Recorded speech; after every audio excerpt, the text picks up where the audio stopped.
बेइज्जती नहीं होती, बेइज्जती होती नहीं उसकी, क्योंकि आपको पता है बेइज्जती होती क्या है?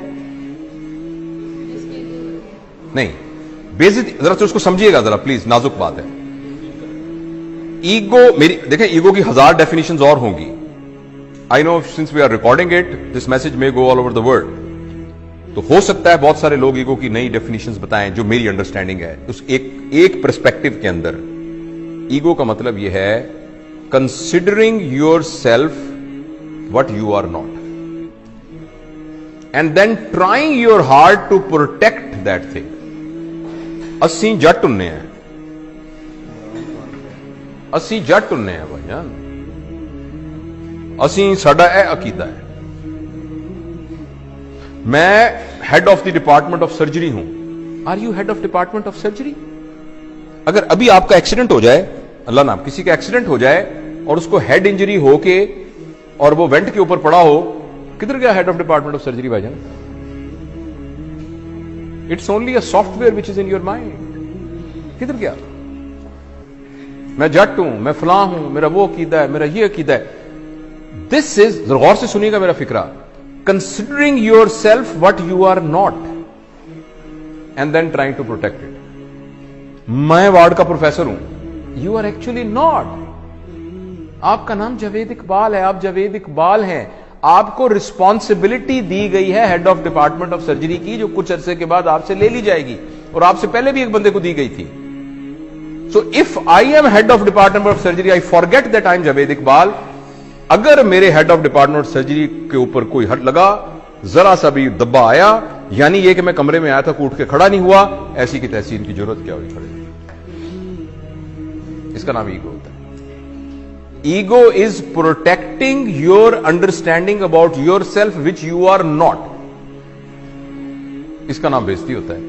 थोड़ी देर के लिए आपको पता लग जाए कि मैं हूं क्या, थोड़ी देर के लिए आपको पता लग जाए कि मैं हूं क्या, आपकी सारी ईगो खत्म हो जाएगी। और सच भी यह कि हम कुछ भी नहीं है।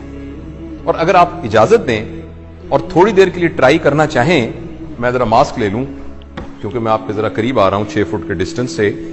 अगर फर्ज करें मैं ऐसे मिसाल के तौर पे कह रहा हूं, आपको सिर्फ यह कहूं कि मुंह आपका बंद कर दूं और नाक भी बंद कर दूं,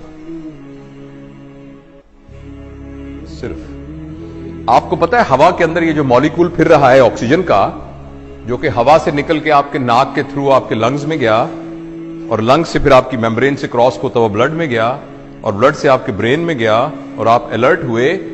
इसको कितनी देर के लिए रोक लें, the human being will become a carrot, जिसको वेजिटेटिव फॉर्म कहते हैं। आपने सुना वेजिटेटिव फॉर्म? वो वेजिटेबल क्या होती है? कैरेट होती है ना, मूली और गाजर होती है। तो एक इंसान को मूली और गाजर बनने में आपको हैरानी होगी, 4 मिनट का फासला है।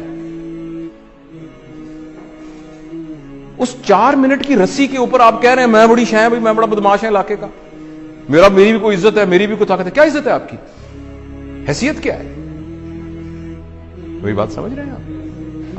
मैं आपको असहाबा के वाकयात में से एक वाकया सुनाता हूं। हाँ, सारे नीचे पड़े थे। अल्लाह ने तरबियत का एक निजाम बनाया हुआ है। नबी करीम सल्लल्लाहु अलैहि वसल्लम के जमाने के काफी जमाने के बाद, जब लोगों के पास पैसा वैसा आ गया था, थोड़ी हुई थी, तो एक जमाने के, पता है उस्मान का जमाना था या अली का या बकर का रज़वानुल्लाह अलैहिम अजमईन, तो किसी बात पर एक सहाबी ने कहा मेरी भी कोई इज्जत है। तो एक सीनियर सहाबी पड़े थे, उन्होंने उनकी दाढ़ी पकड़ ली। कहने लगे तुमने क्या कहा? ये क्या कहा तुमने? तुमने सुना नहीं इज्जत तो अल्लाह और अल्लाह के नबी की, तुमने कैसे कह दिया? एक तुमने उसके हाथ काटन कांप, वो तबीयत याफ्ता लोग थे, वो टांगे कांपनी शुरू हुई। उसने कहा मुझे माफ करो, ये कैसे मेरे दिल में क्या आ गया? और हम कह रहे हैं मेरी बेइज्जती हो गई क्योंकि मैं वार्ड का असिस्टेंट प्रोफेसर हूं। राइट? जो ट्रू लीडर होता है ना, ट्रू लीडर, वो अपने आप को फॉल्स आइडेंटिफिकेशन से बचा के रखता है। वो ये कहता है कि मैं यहां का लीडर हूं, मेरी रिस्पॉन्सिबिलिटी में ये आया है, मैं ये नहीं हूं जो सही लीडर है। तो उसके अंदर ईगो नहीं होती। जब ईगो नहीं होती तो बेइज्जती नहीं होती। तो मैं अगर कोई भी उठ के खड़ा नहीं हो रहा, मैं तो अपने आप को समझ नहीं रहा इस काबिल के मेरे लिए कोई खड़ा हो, तो मैं तो महसूस भी नहीं करूंगा इस बात को, अगर मैं ये समझ रहा हूं। اور اگر میں یہ سمجھ رہا ہوں کہ نہیں میری ایک حیثیت تھی، اٹھ کے لوگ کھڑے ہوئے، تو میری بڑی بےزتی ہو جائے گی. اور اس بات پر کہ آپ اٹھ کے کھڑے نہیں ہوئے، ہو سکتا ہے میں نہیں ورک شاپ لیتا. کہ تو بیچ ہی بڑا عجیب ہے جی، اٹھ کے کھڑا ہی نہیں ہوا سر.